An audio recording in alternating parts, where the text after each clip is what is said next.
Hi there, my name is Avon, and this is First Drafts That Glow, a short story writing project by me. If this is your first time, joining us on this show, what I do is I take a series of random words. These words were given to me by some of my followers on Mastodon, and I already chose the genre, and that genre was murder mystery. So I threw these words together, and then I just started writing. And in this project, I just, go write it all in one sitting, and I do no editing. I mean, of course, I go back and, fix some spelling errors and any, little red wiggly lines that the word processor's like, hey, is this right? Kind of thing. I'll fix some of those because it does, trip me up sometimes when I'm reading, but I don't catch them all because I'm not editing the story. I leave it in what is known as a first draft format. And that's generally like the first pass that a writer does for a story. So these stories are awkward. Sometimes they're great. Sometimes they're not so great. But they all are fun for me to write and to read for you. And they, challenge me and, expand my ability as a writer. And that's why I do it. And I hope you join me because you just like looking at my pretty face, listening to me read to you, and, just supporting the LGBTQIA community and, non-binary beautiful trans me. Because have you seen me? You should be watching this on YouTube. I don't make this an audio podcast, so you can see how pretty I am, right? I mean, obviously. All right, enough of my vanity. I don't have any sponsors or anything like that, and I try to avoid ads and stuff, but I have helped produce a coloring book, and I have opened up a shop on Redbubble, and I'll probably open up another one on a few other services for international merchandise purchasing. The links will be below. The coloring book series is called Mindful and Funky. Yep, and it's by my friend Athens Cascade, and we put this together because we wanted a really fun, really just kind of wild coloring experience.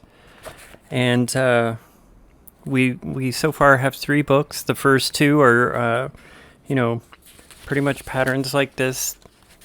They just they're just crazy, And then the third one utilizes the power of 5. So everything's based on a 5-pointed star. And that one is really great. I like that one a whole bunch. I need to buy a copy of that. I only have the first 2 right now. So go check that out. It will support my projects like this one. And, also visit me nailsthatglow.com. I do a nightly blog talking about my sobriety, my transition, and, just existing in the world as a trans person. And, I try to be as honest and as open as possible, describing my experiences in life as, survivor and, somebody who's just trying to navigate life like we all are. So yeah, visit me there. There's links to all of my other projects there as well. And I also do another show. This one is an audio podcast, Abstractions That Glow.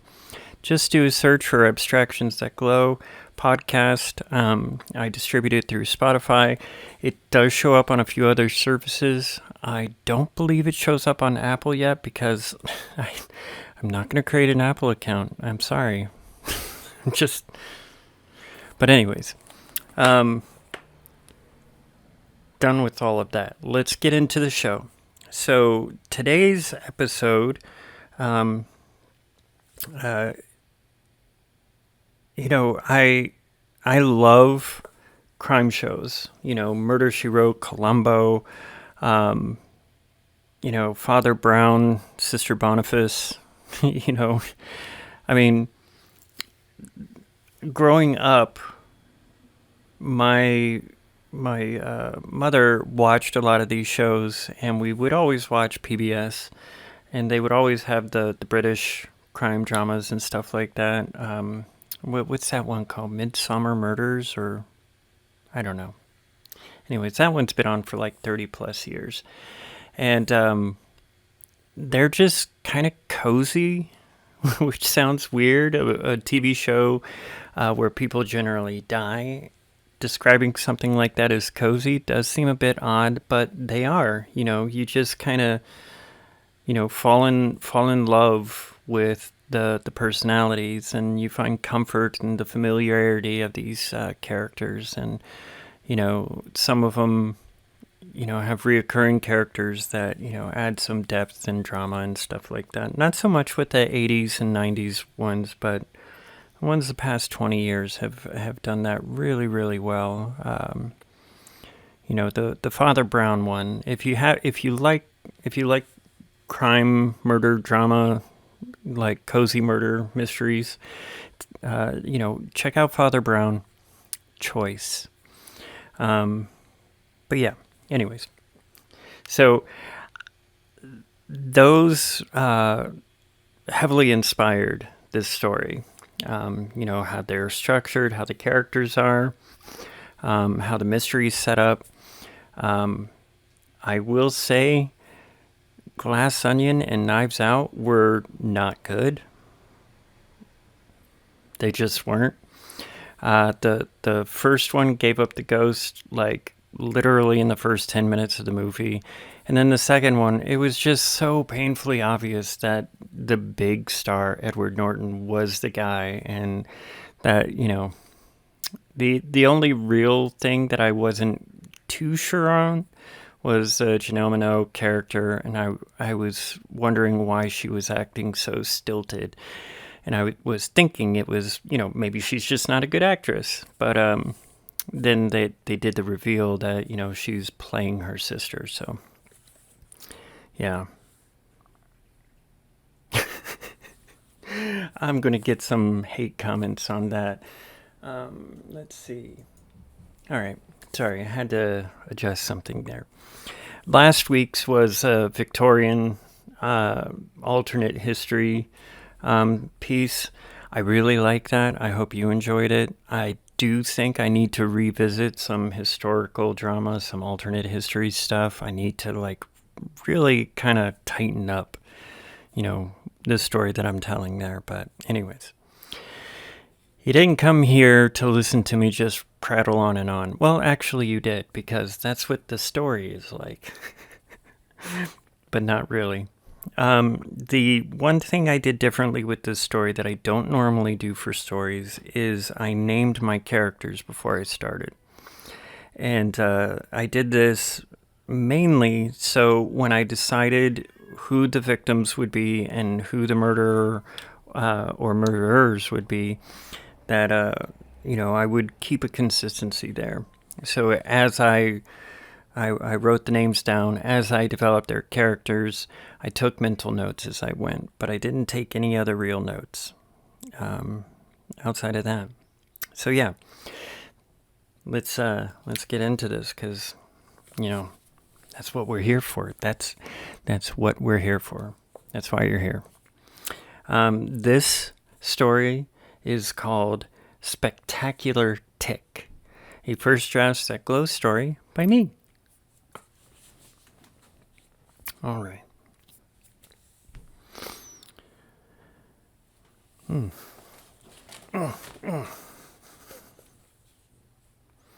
Yeah, I've been messing with my lighting rigs. Can you tell? Like the green screen, I had a fight with the steamer, so I'm sorry.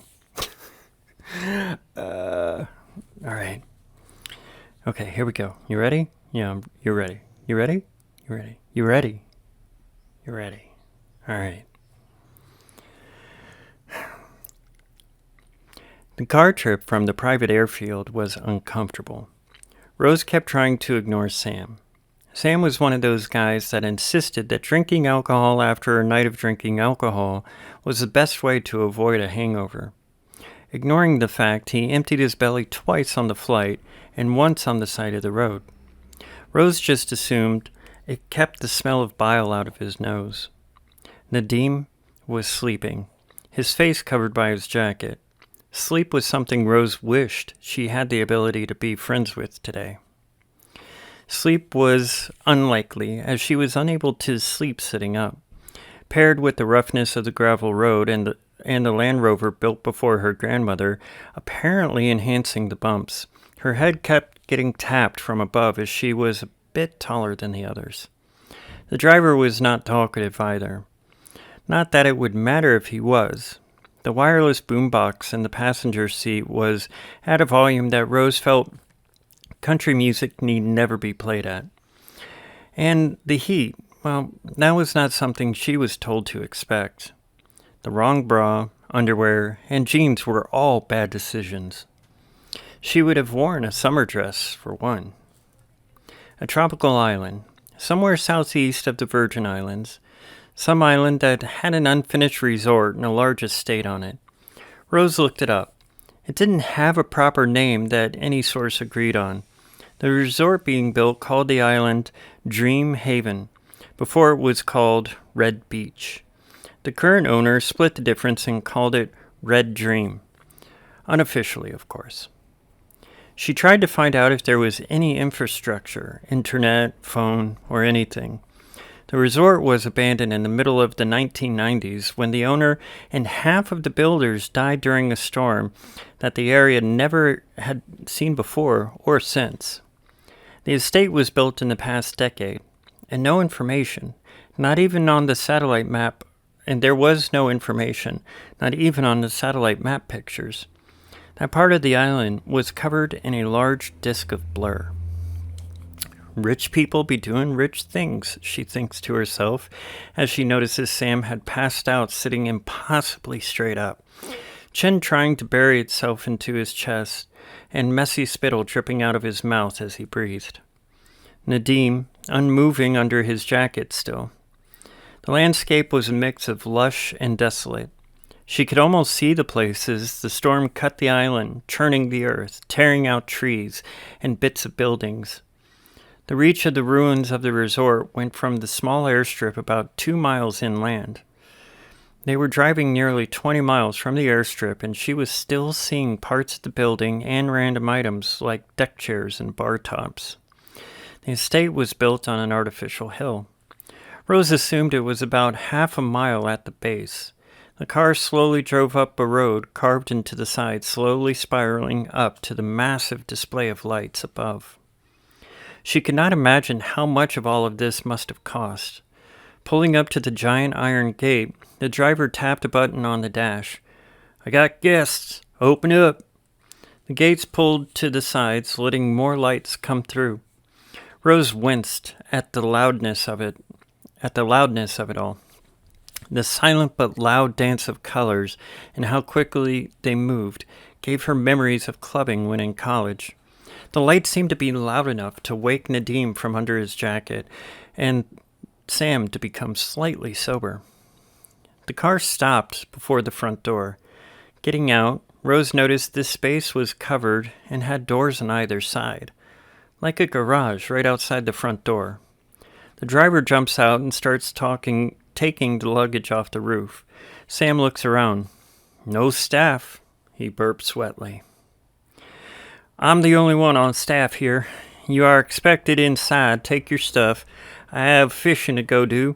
The driver expertly stacked the last of the luggage to the side of the car. Check you did not leave something inside. I'm not going to be back till time to go." Rose checked inside, quickly finding one of Sam's flasks. Handing it to Sam, he tries to lean over and stand on his toes to kiss her cheek and stumbles forward as she retrieves her bags. Nadim laughs softly as he pats Sam on the shoulder, walking past to get his own bags. Sam, Unmoving as the car drives away and the other two go inside, burps, empties his belly again. He stumbles inside, dragging his suitcase behind him. Inside, the space looks like an Art Deco master was given a modern computer and told what new materials could do. The retro feeling undercut by neon accents and touchscreen panels in key places. The floor, a screen itself with 3 dots, each one with their names. Nadim and Rose step on theirs, a brief greeting and description of where the room they will be staying in is. Looking to each other, they giggle. Nadim looks around. He must have built this as a proof of concept. Rose walks to a panel near the stairs. I must say, I had no idea my code would show up in something so soon. Tapping a few times, the room fills with music coming from everywhere. Wonder if the music follows us or it's in the whole house. Sam, still standing near the front door, looks around with his shoulders as an aid to his head. Is this fucking Disney World or some shit? Where do I clean up? Nadim leads Sam to his dot, offering to carry his bag and lead him to his room. He nods to Rose as they leave up the stairs. Rose keeps tapping at the panel, the smile on her face lit by the brightly colored icons and animations of the menus. Sorry, I thought I was going to burp there. How rude. I see you are still interested in working when on vacation, a voice chimes from behind. Mark! Rose looks over at the man standing barefoot in linen pants and unbuttoned shirt. You look amazing, leaning down to hug him. As she inhales deeply. Oh fuck, you smell good too. Sorry, they're cats fighting and... Yay, cats. If you're new here, it's Bentley and Thor, or Bear and Thor. And they were napping. That's Bentley meowing right now. Hey, buddy. Yeah? Do you hear him? He's talking. He's very chatty. I think he wants foods. And Thor's right here. He's screwing with the everything. Hey, buddy. Okay. They don't want to actually be on camera, so they just want to be disruptive.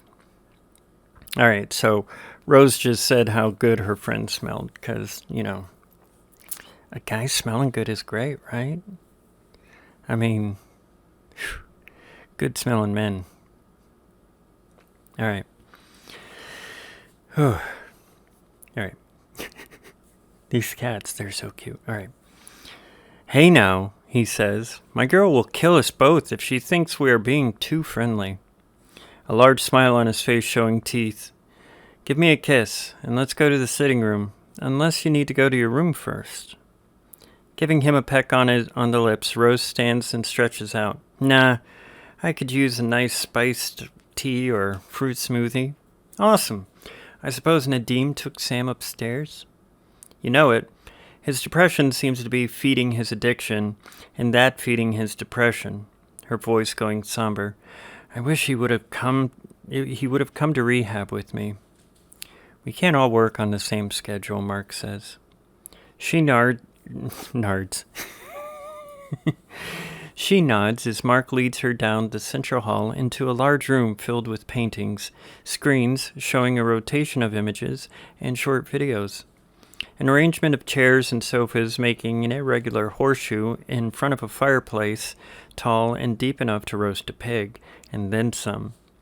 The other end, an electric piano, a large Korg synth, next to a desk with a screen covered in MIDI controllers. A rack with various amps and mic inputs next to a shelf system with pedals. The wall holding an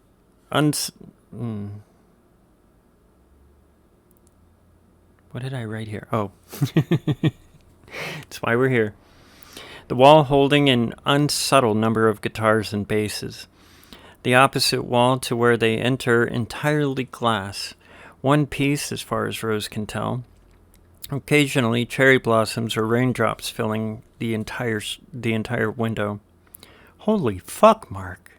I know, right? Leading her to the right to the wet, leading her to the right to a wet bar. Your programming made some of this so simple to convert and to connect and manage. I can't even imagine having this level of tech in a house without your systems. Pulling out a blender and some fruit. I wanted you and Nadim to be here and help me test out some of the more technical stuff. Gosh, Mark, I suppose we should have had... This is why we're here. It's why we're here.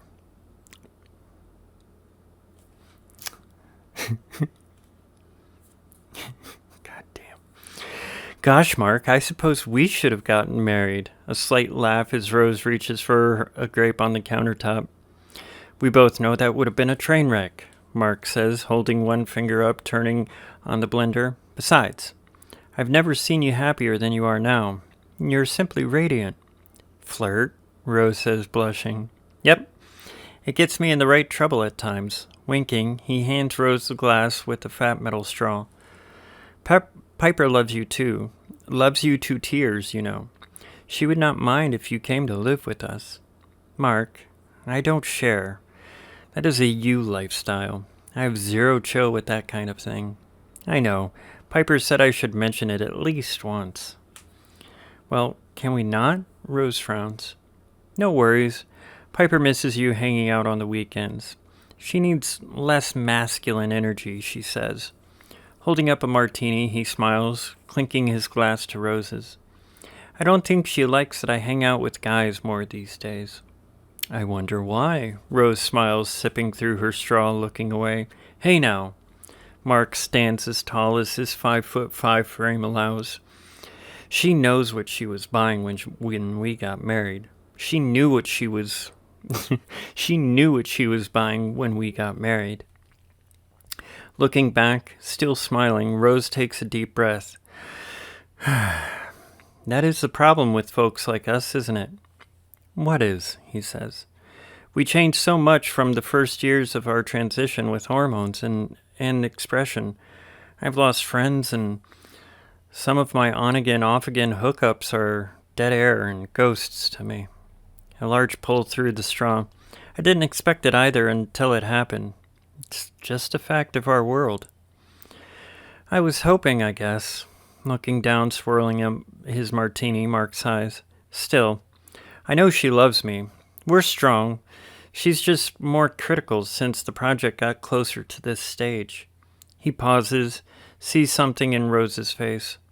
Okay. Feels like she is being more critical. Talk to her about it? Tons. And it's fine for a week or 2 months. Then I did something wrong by not holding her one night. Rose snorts a laugh. Listen, Mark. You had those hormones for a bit before the tea. Don't you remember how some days were just harder? I know what that is like. It isn't that. I really think we're just not we're not in the same kind of love anymore. We're still best friends, just not husband and wife level anymore. We still do the same things, and I try to make her feel extra special, but, well, something just feels a bit off. Well, fuck, Mark, that just escalated quickly. Shit, I'm sorry, Rose.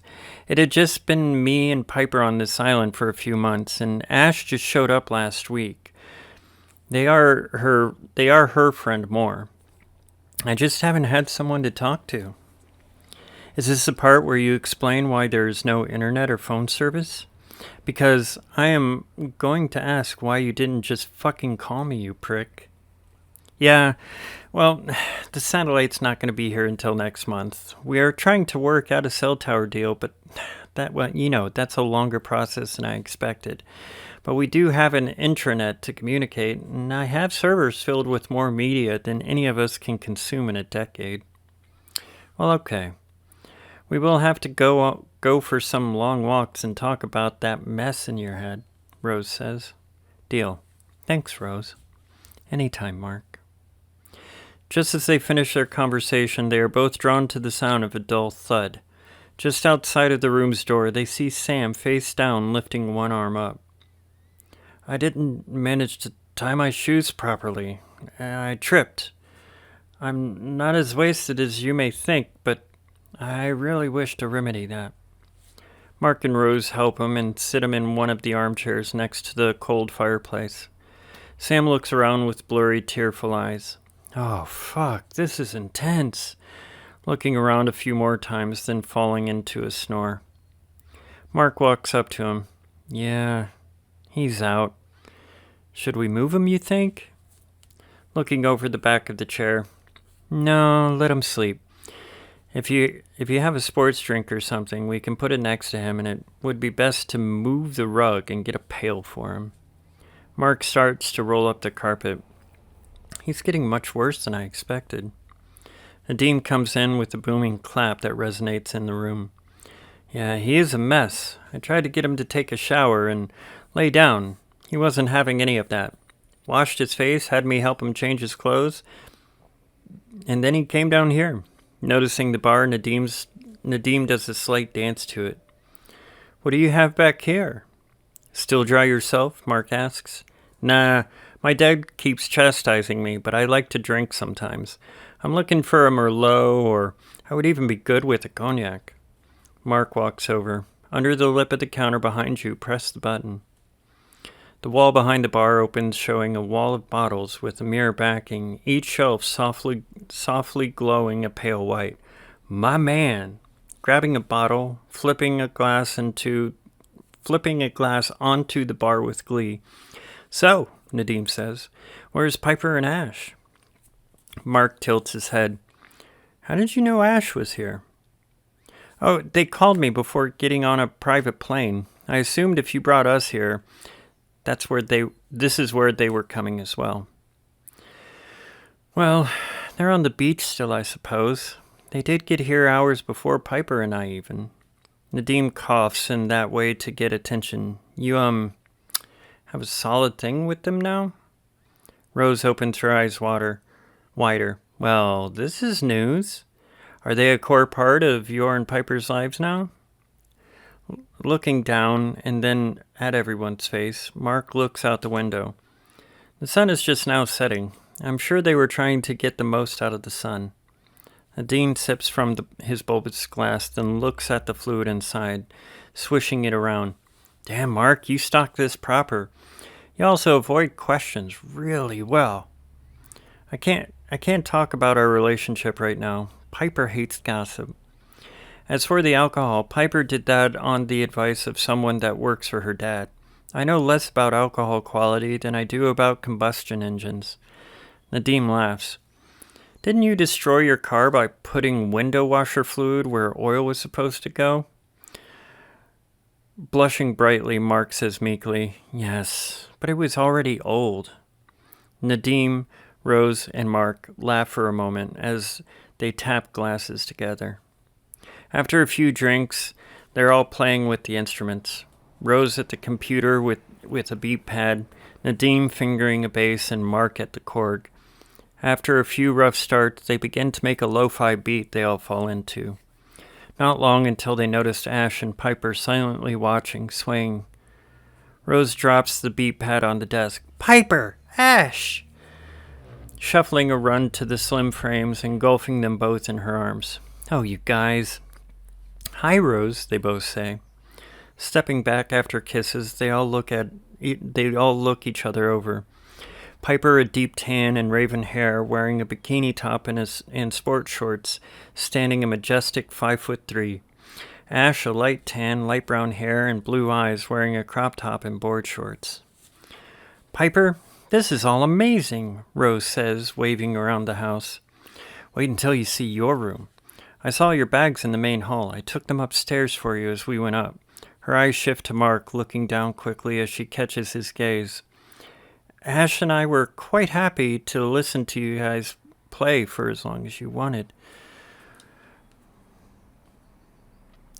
Ash and I were quite happy to have listened to you guys play for as long as you wanted. Yeah, Ash chimes in. Rose, I see you have changed up your key choices. Not many minor keys and downbeats. How sweet of you to notice, Ash. Rose taps their arm. I'm hungry. Since you guys are here, can we go make dinner? Piper looks Rose over. Make? You nuts? I had a chef out here making a bunch of amazing food and freezing some of it.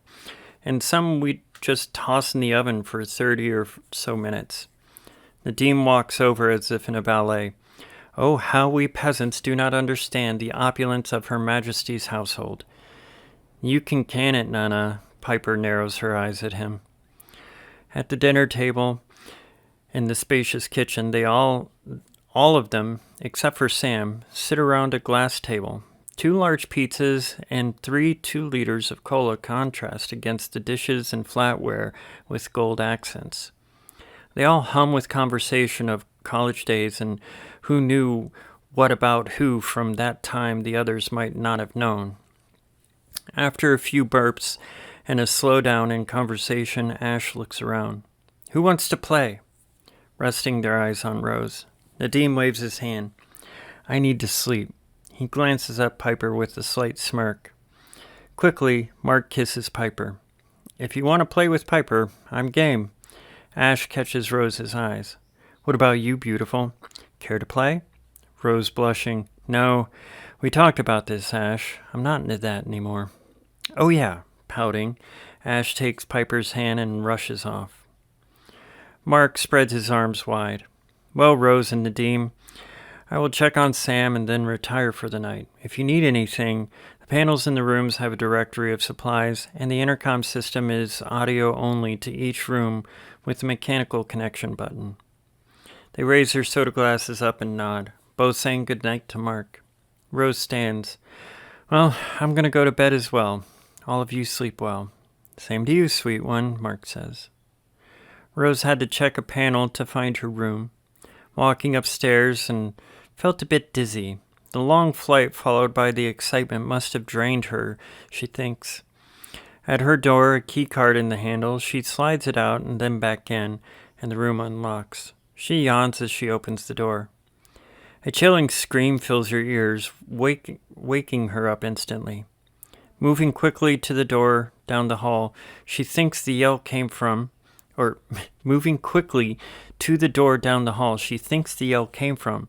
She listens and hears yelling. She knocks on the door. Her knocks on the door are ignored until she remembers the touch panels everywhere. Hey, what is going on in there? The door quickly opens and Piper, topless and breathing heavy, says, Move. Stepping out of the way, Rose looks into the room to see Mark and Ash half-dressed themselves. What's going on? Rose says.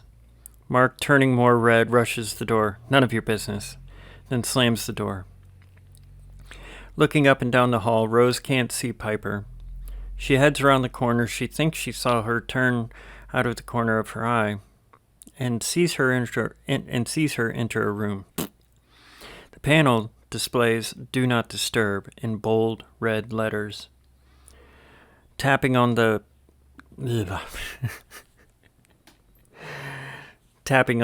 pad, Piper, if you want to talk.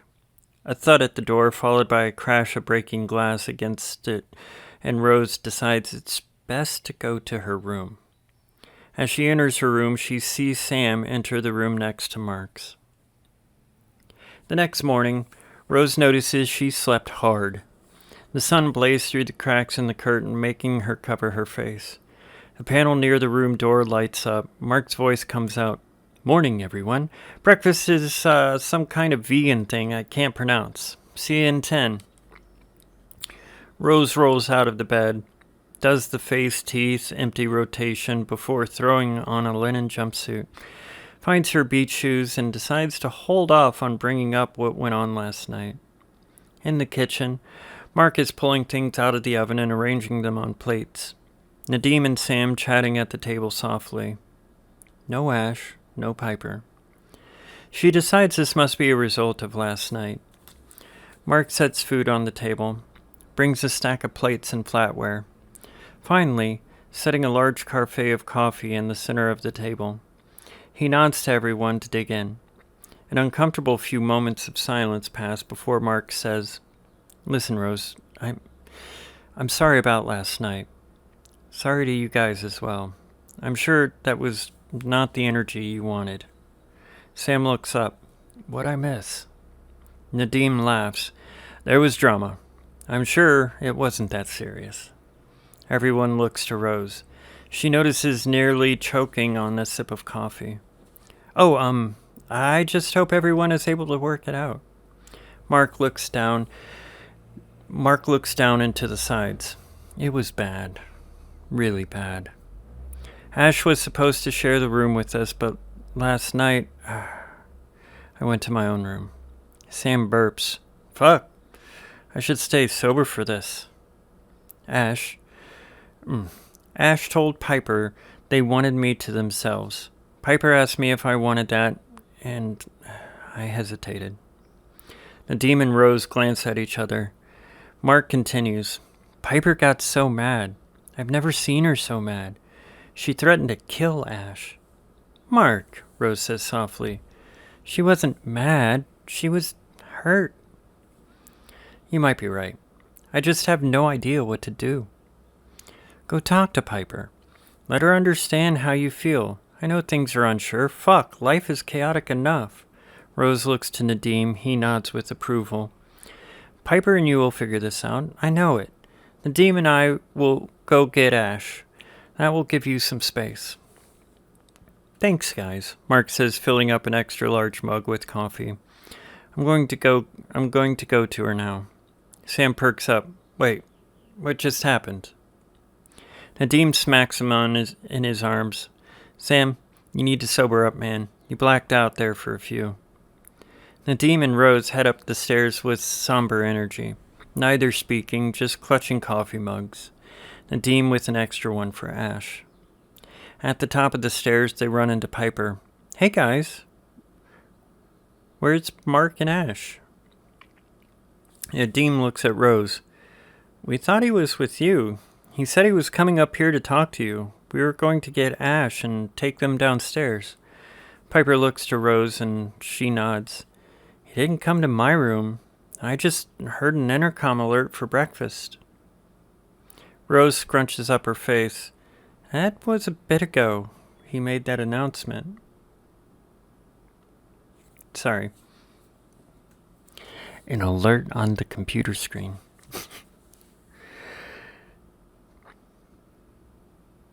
Let's see, where was I? Rose scrunches up her face. That was a bit ago. He made that announcement. Piper looks confused. Literally just moments ago for me, I think. Nadim says a prayer under his breath. Where's the room Ash is in? Rose and Piper lead the way. The door, slightly ajar. They all hear sobbing. Pushing the door open, they see Mark holding the limp body of Ash. I found them like this. I saw the door partially open and Mark cries, burying his face in Ash's hair. Nadim, Rose, and Piper glance around before checking in with the others. Piper walks behind Mark, placing her hands on his shoulders. Rose looks around, seeing no blood and no vomit. Nadim pulls out his phone, immediately cursing the lack of coverage on a remote island.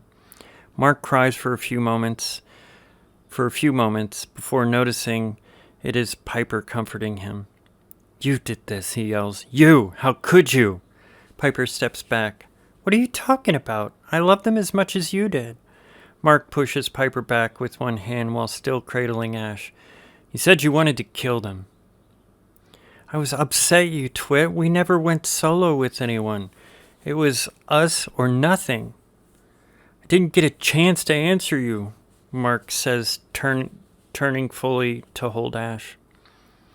Rose steps up to the edge of the other side of the bed. Listen, both of you. Whatever happened here, we need to leave the room and get police here as soon as we can. Mark sniffles through some snot and tears. Not happening until tomorrow at the soonest. We have to find Jamie. He has a ham radio and a speedboat we can use. Piper sits on the bed next to Mark. Babe, we can get that done. You have to leave her here until we can get some help. You bitch. You heartless bitch, Mark says through his teeth, barely looking at Piper. How could you be so cold? Rose brought it up, Mark. Piper leaves the room, blushing, pushing Nadim off her arm as she passes. Rose looks to Nadim. Get him out of here. I'm going to get Piper to come with me to find Jamie. I got this, he says. Rose and Piper start driving the island looking for Jamie. Rose is unsure how to open the conversation. The silence getting almost too heavy for her to stand. She tries to start talking as Piper begins. Last night we were all in bed, doing the touching and getting all excited. Ash is a really attentive top, and Mark is the subby guy when there's a gawk or a cock involved. It started to feel like Ash was blocking me from even having access to Mark, and I paused us and asked for some concession. Ash then told me they were thinking they could have Mark to themselves.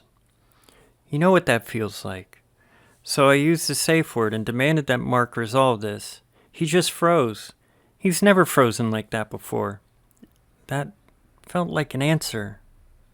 A deep breath as she was talking as fast as she could, interrupting Rose as she was about to speak. So I got loud. It is stupid to say. It is in my blood. I'm just not here for bullshit. I got really loud, and he did not give me anything. No comfort, no affirmations. He didn't even ask Ash to leave for us to resolve this. A huge deal to me. He knows that. We are a team. The others are our partners. Not one of our partners.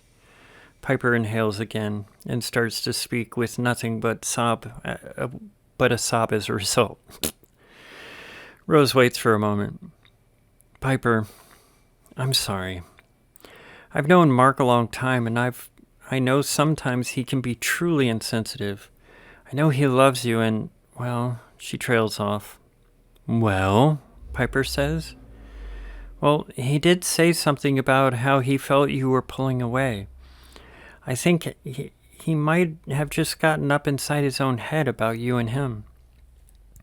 Piper laughs loudly, followed by crying so hard she stops driving. She lowers her head, accepting Rose's hand on her back. After a few inhales, Piper slams the steering wheel, yelling, Why are they dead? I love them as much as he did. Why did this happen? What the fuck is wrong with the universe? What did we ever do to deserve this? Rose side hugs Piper. It is just another 2 hours before they find Jamie. Once they explain the emergency, he gives up the fishing he claims is peak. Rose noticed an empty cooler and another filled with beers. Jamie gets a hold of a Dominican patrol. They acknowledge they will have some... That's why we're here. They acknowledge they will have someone to the island by nightfall.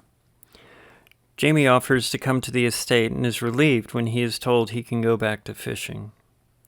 After getting back to the house, the girls find the boys in the kitchen eating junk food and sipping various alcohols from bottles. Rose takes the drinks from Nadim and Mark. Sam barks at her, so she lets him keep his. Piper sits on the other side of the room holding herself. Nadim goes to comfort her. Rose looks over Mark. He looked weak and smaller than his already light frame. She notices darkness around his eyes. She figures his grief did this. Hey, you and Piper should try to talk. You both loved Ash. Go comfort each other. Sam thinks I did this, Mark whispers. What? Rose exclaims. Sam, what in the glorious ass of Megan Thee Stallion did you say to Mark? Sam wobbles as he looks up from the table.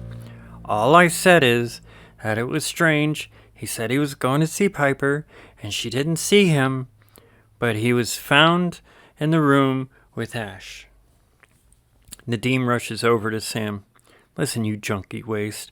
I told you that is not a thought we are going to entertain. He loved them. We all loved them. You are here because we love your worthless ass. Pushing him back into his chair, Nadim huffs. I'm going to the pool. I assume you have a pool. I need to get this energy out. Rose looks at Sam as he glances around. Hey, Sam. Waiting for him to look at her. You need to just go back to your room and sleep it off. My room is so freaking close to the room with the body in it. From the other side of the room, Piper calls out, Hey, There are 20 rooms. Just pick another room. The key card will be in it. Sam stands up. Hey, why are there key cards in a private home anyways? Well, Mark says, we wanted any guests we had to feel safe, and a door they can lock when they leave is just a nice idea. And the key cards are just better than old-style keys. Feels like a movie plot device. Sam stumbles out of the room. Rose tells Piper and Mark the timetable she was given and suggests they talk. Excusing herself, she goes to her room, sets an alarm for an hour, and falls immediately to sleep. That they talk. Rose tells Mark and Piper to talk. Rose didn't want to be part of the conversation. I don't know if that was clear. The alarm goes off, giving Rose that bit of anger one feels when sleep was near perfect and then made to wake. She stands in front of one of the mirrors in the room. The fuck is this weekend, Rose? Just as she gets dressed, she hears a scream followed by Piper's voice yelling, "No, no, no!" Rushing out of her room, she heads towards where Piper was the night before. The door, already open. Piper on the floor, legs folded under her, her hands up to her face, still shouting and yelling. The edge of the bed, Mark bent backwards, eyes and mouth open, his body so pale his chest scars nearly glowed. Rose recalls him being so happy they were harder to notice. His body, somehow held in place by the thick comforter. The pain of seeing Ash put her in a dark place. Now seeing one of her best friends, someone she had loved for years, laying dead, Rose fell to the ground and started crying herself. There was no way to know how long they were crying before Nadim and Sam took them out of the room. Nadim crying and Sam just chanting, "Why? Why?" over and over. Nadim takes charge, ordering Sam to fetch things and to help move Piper and Rose as they set up a place in the sitting room on one of the couches.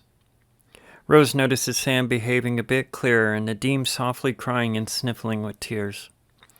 Rose tries to make sense of everything. She tries to put it together in her head. After a few cups of coffee and some food, she starts to take notes. A helicopter arrives just after sunset. 2 medical personnel and 2 people identifying themselves as policemen. Nadim taking the reins, explaining the second body and the nature of the relationships of the people on the island. The EMTs had body bags, and the police had some modest testing equipment to get prints and do basic things. First, they interviewed Nadim, then Sam. They kept the interviewed and the uninterviewed in separate parts of the house. Rose kept trying to think of details and patterns. What was going on? Piper could not be a killer. Sam was an unfocused mess, and Nadim didn't have an aggressive bone in his entire body. She just was not sure why anyone would want to kill Ash and Mark. For whatever reason, they had Rose last. The 2 officers very formally acknowledged the complexity of the situation and gave Rose the option to wait to be interviewed with a lawyer present. She declined. She wanted to know as much as they did what happened. The questioning was Rose just telling them what she saw. When asked what she thought of something, she reminded them that she can only speak about what she saw and the content of the conversation she had. "You're a bit more on the ball than your friends," one of the police said as she was excused. "I suppose it happens when you go sober and are thinking with a clear head," she says. The police look thoughtfully at each other as Rose walks out. Back in the sitting room, Rose sees Sam asleep in a love seat. Nadim and Piper talking at the bar. There was a small CSI team. Rose assumed came on a boat or another chopper. One of the CSI team motioned her to them. "Blood sample, saliva sample, and urine, if you consent." Rose agreed and felt Piper's eyes as she entered the room to deliver her sample. "Piper, are you okay?" "Rose, Why did you come this weekend? Piper says through timid, broken cries. I was asked to. I missed you guys. I wanted to see you and Mark, and the house was using the code I wrote. I was excited to see it all. Is that it? Piper says. Yes, that's it. Why? Sam told me he heard you talking to Mark about me and being jealous. Piper takes a stern look behind her eyes. Piper, he heard us talking about you, yes, but we were talking about how he loved you and felt like you were drifting apart. I assured him it was something you two could work through because you guys have been so solid for so long. It's amazing. Looking to Sam, then back at Rose, Piper cries, burying her head into Rose's chest. Fuck, I'm so sorry. You've been nothing but supportive and loving. I don't know what I was thinking. You're thinking it's unfair someone took the love of your life from you. You are thinking someone you cared for intimately has been taken from you. You are thinking, why two people I love have been taken from me. I get it, Piper. I love you. Vent. Please be angry. Can you believe they think Mark killed Ash and then himself? Piper raises her hands above her head. What? Rose thinks back to her interview with the police. They didn't suggest that to me. Nadim thinks the same thing might be possible. Nadim shouts across the room. Hey, you talking about me? Piper sends her love through sign language. The bird. Nadim huffs, making more drinks for him and Sam. Rose waits for the all clear after the photographs and every room search before telling Piper to try and get some rest. Rose, could you stay with me tonight? I haven't slept alone since I got married, and I don't really want to start tonight. Of course, Piper. Sam raises a glass as the girls pass him. At least you two will be getting some tonight. Piper walks over to Sam, smacking him so hard he falls out of his chair. Rose rushes to stand in front of Piper as soon as she could manage, as Nadim collects Sam before he can put together what happened. Okay, two things I just noticed. I think Piper might have slept alone the night before, but I think this might be suggesting she didn't actually sleep. Yeah. I think, sometimes I have ideas and I can't really see the gap in what I'm writing because it's just in my head. All right. In the room Piper used the night before, Rose finds the directory on the servers of all the TV shows they all watched in college. She picks a show called Farscape. Figured even on mute, they would have fantastic puppets and makeup to look at. Piper comes out of the bathroom with just her waist wrapped, drying her hair with the second towel. Did you want a shower? Rose nods.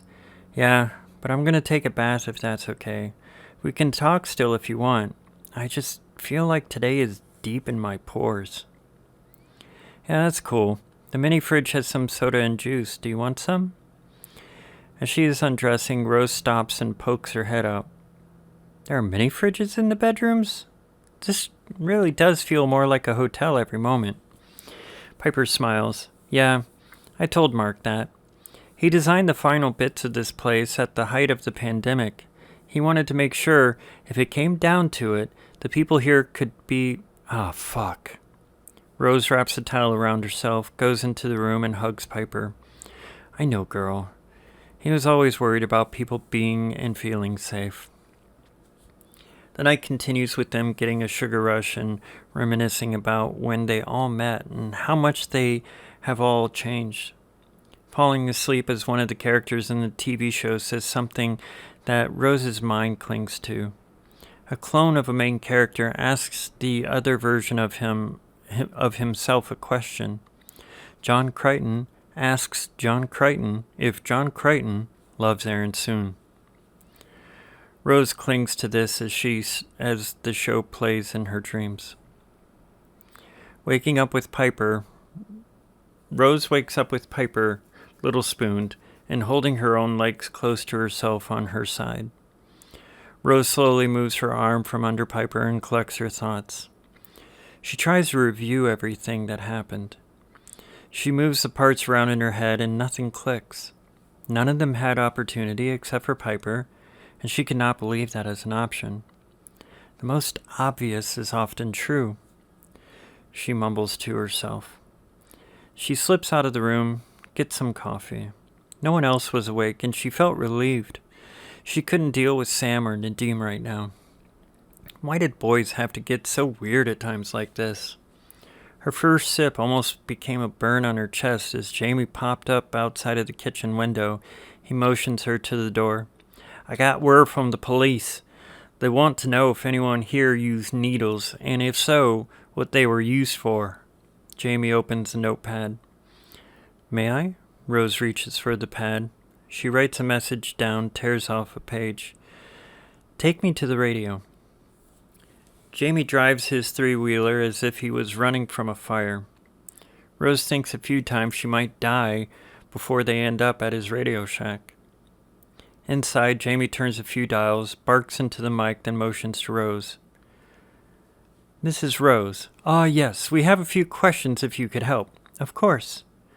We found a few needles and a prescription for testosterone, but could not find any of it, and there were other substances we are having trouble identifying. Rose thinks for a moment.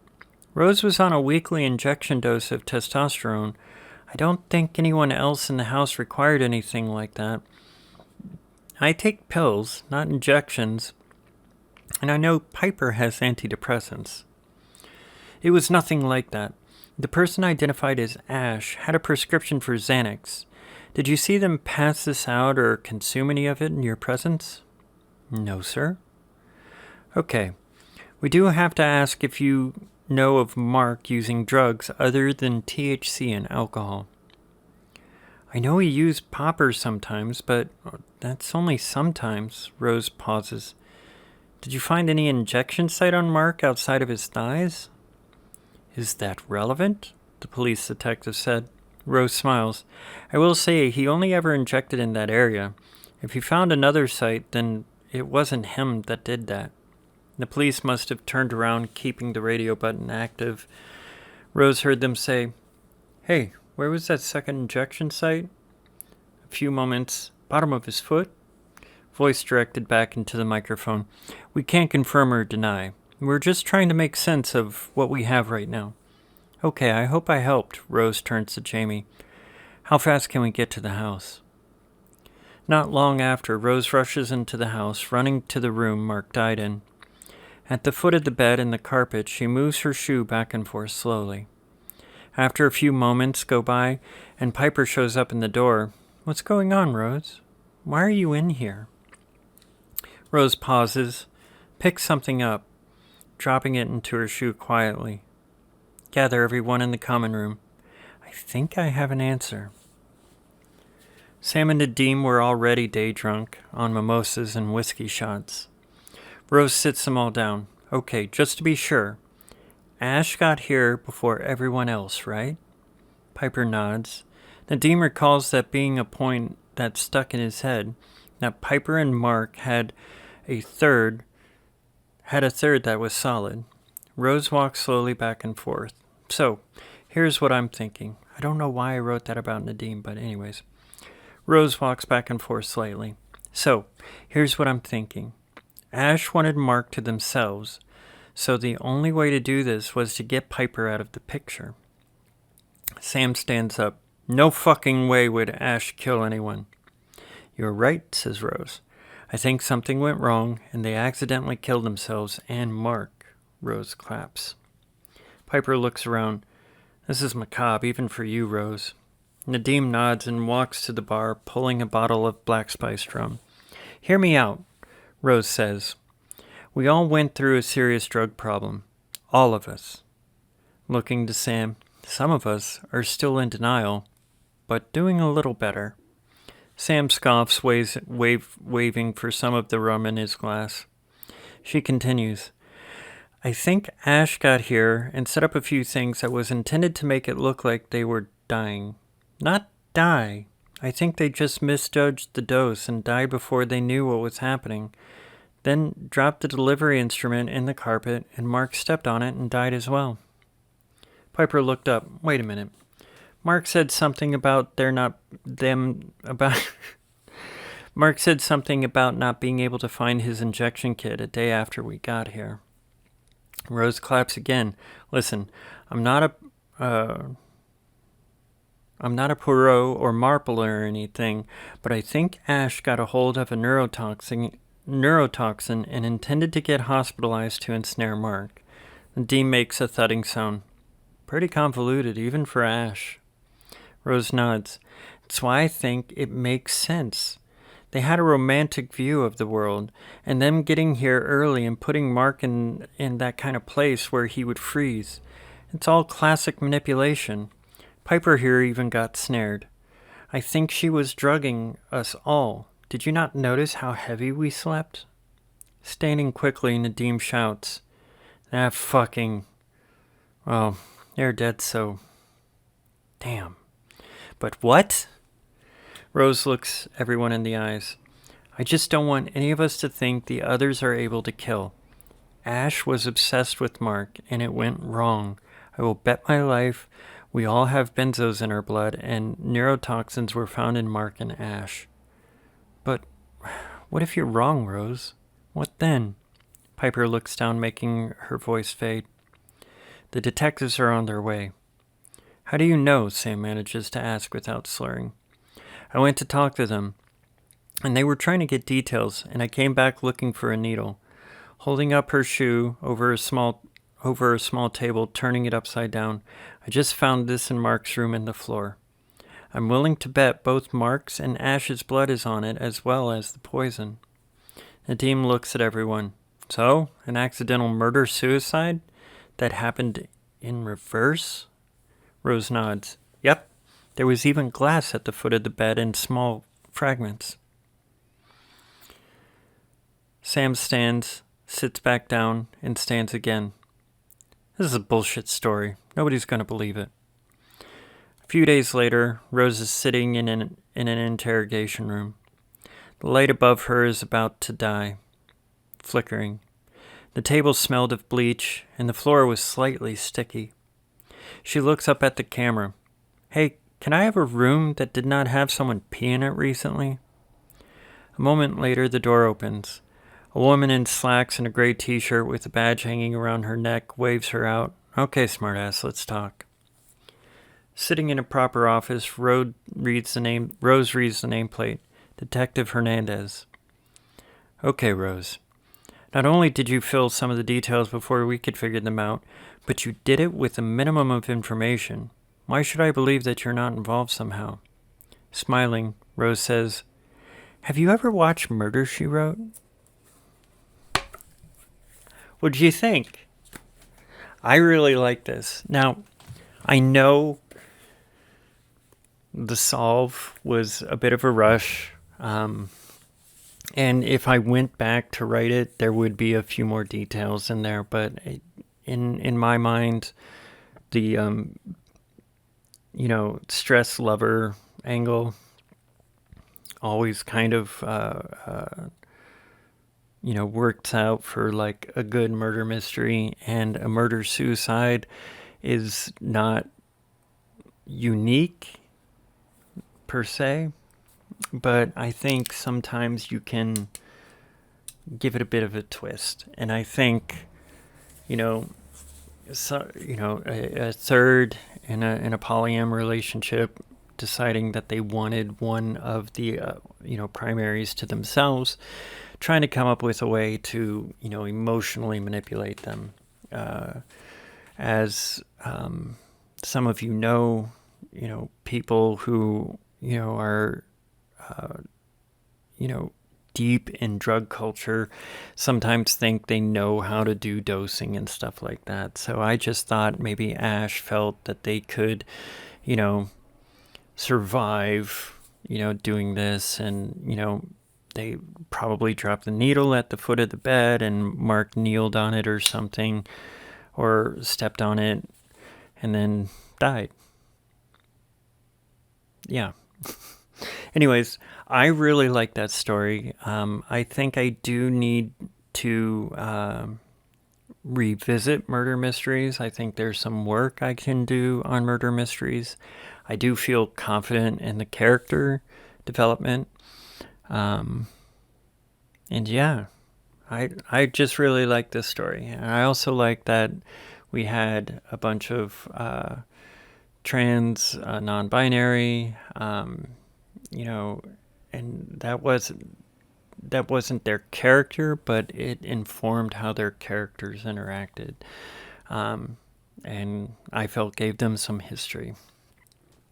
But anyways, I do want to remind you, I do this every week, so come back next week. I haven't written next week's story. Normally, I try to have a few stories up, but I've been kind of up and down emotionally myself, so I haven't been as on the ball as I could be. But, I've been doing things like making a coloring book and setting up a merch shop, and I do another show, and I actually live in the real world, so I have to do real world things. So yeah, I'll get to it. If you have any suggestions for genres or random words, you can put them in the comments below. You can also, excuse me, you can also email me at firstdraftsthatglow@gmail.com. Don't forget to visit me at nailsthatglow.com and check out my other show, Abstractions That Glow. Podcast, just look up Abstractions That Glow. If you haven't noticed, everything I do glows. My books are books that glow. My shows are shows that glow. My stories are stories that glow. I'm such a dork. Anyways, I want to thank you so much for joining me for this episode of First Drafts That Glow, episode Spectacular Tick. Don't forget to join me next week, and, we'll have some fun with that one. And, I'm always so thrilled to get messages, telling me, the few people that so far, because, I play this for people, myself, and it doesn't mess with the play count. Just like, subscribe, share. I know this is an entertaining thing. Just tell people about it. It would help out a lot. Interact with stuff. If you really want to help out, if you like this episode, go back and listen to another episode. At the end of this episode, I have a button that shows, the first season. I'm going to call them seasons when I take like long breaks and stuff. But anyways, the first season, when I was living in my old place, no green screen for that one. Radically different camera angles each episode. And the lighting was a bit more intense, but I was playing with stuff. So my show, not your show, my show. So again, thank you so much for joining me for First Drafts That Glow. I am Avon, and I love you.